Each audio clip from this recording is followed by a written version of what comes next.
Good morning, everyone, and thank you for the invite. Today, I want you all to think about a new way of B2B marketing. We all know that in the financial technology sector and in the banking sector, it's incredibly expensive to acquire new merchants and new customers, specifically small business customers and medium-sized customers. If you're a large bank, finding merchants to come onto your platform or to get a loan from you or to get a bank account is increasingly challenging. If you're a small POS company, it's even more difficult to find merchants that actually need to use your service. What we've done at Radius is we've built a data set of about 42 million businesses in the country. But on top of that, instead of just being a list provider of those businesses, we've built software that syncs entirely with your CRM. And what we've done is we've basically taken every piece of data and allowed you to segment the marketplace in a really interesting way such that you can find your target customer set that fits the product that you're trying to sell to businesses. So if I first were to go into the Radius app and try to create a new segment, I can see that out of the 42 million businesses that we track, I can actually go in and segment by a myriad of criteria. I can segment by location, industry, number of employees, annual revenue. But let's assume today that I'm a POS provider and I'm trying to provide point-of-sale solutions to spas in Chicago. So what I'll first do is I'll look at the city of Chicago, and I'll notice that Radius tracks 218,000 businesses in Chicago, pretty much in real time. And that data gets updated on a weekly basis. And then within that, I can go into a ton of different sectors. I can sort by SIC code, NAICS code, all the various things that I would normally do with Dun & Bradstreet or any of the other list providers. But I'm going to use the Radius categories and go into beauty and spas. So if I went into spas, I'd see that there are actually about 342 spas that are within Chicago that are active. Now, the nice thing about this is that in the corner, in the right-hand corner, I see a graph that actually shows me in the blue bar what's in Radius, and then in the other three bars, what's in my CRM, in this case, Salesforce. It shows me that 23% of those 342 records I actually already have as open opportunities. Those are businesses I'm trying to sell my POS solution to. But what about the 69% that I haven't even talked to yet? If I were to even think about, let's hone in this and go into a deeper target market, I can go in and say, hey, maybe I want 1 to 4 employees, or I want to go after businesses that are between 500,000 and $1 million in revenue, or I want to go after spas that have about 5 stars or 4 stars. I can really segment the market and create a segment that really matches what's best for me. And the way to determine what's best for me is I can look in the corner and see 16% of this segment are already my customers. Out of the 140 spas in Chicago that are 5 and 4 stars, I already have 16% that are active customers using my POS software.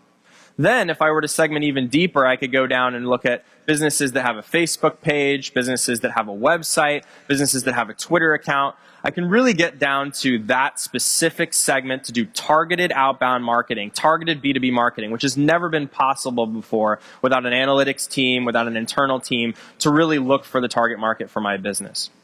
And then once I go through all these different parameters and segment the market down to the spas that really match what I'm looking for, I can save that segment.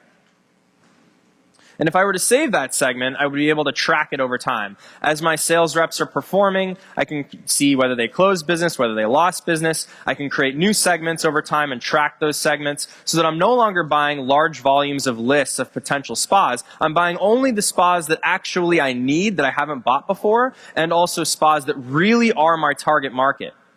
And I can push these leads or these directly into Salesforce.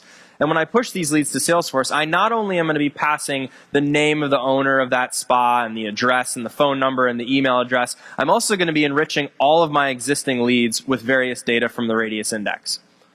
So that really gives you a sense of being able to track these segments. A good example is insurance companies, is that we've been able to go in and basically say, okay, I know that my insurance agents are targeting plastic surgeons that are in Sacramento. We can focus in on sole proprietors that are plastic surgeons in Sacramento. We can get down to very, very targeted segments such that you're no longer buying volumes of leads that your IT team has to sort through. So as a second thing is that we also really believe that there's a big part of aligning sales and marketing.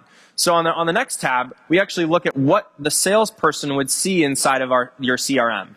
Inside of the CRM, you get a rich understanding of every single customer that you're going after, such that if I'm Revel Systems selling a POS software, which happens to be a customer, or if I am First Data trying to sell processing software in, or if I'm any of the other banks like Capital One or American Express, which is also a customer, trying to find businesses for my products, my sales reps and my marketing team understand each individual business. It gives you the insight that you would normally only get into the enterprise companies into the small and medium-sized business market.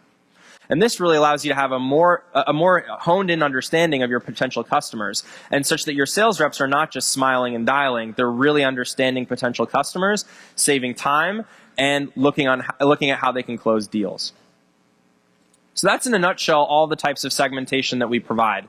So anyone that's targeting businesses today should no longer be buying lists from D&B. They shouldn't be buying lists from Equifax. They shouldn't be buying lists from Experian. They should be buying software. They should be buying something that connects to their CRM, that's unified with Salesforce, Marketo, and really aligns their sales and marketing process such that they're focusing on the segments that really are going to convert, that really are going to become potential customers. So that's really all I have to show today. It's a very simple product. We plan on making many improvements. We track 42 million businesses, as I mentioned, and we help you do really 3 things, which is finding good segments, targeting those segments effectively, and knowing how well your marketing is actually performing. So please stop by our booth and check it out, and I really appreciate the time.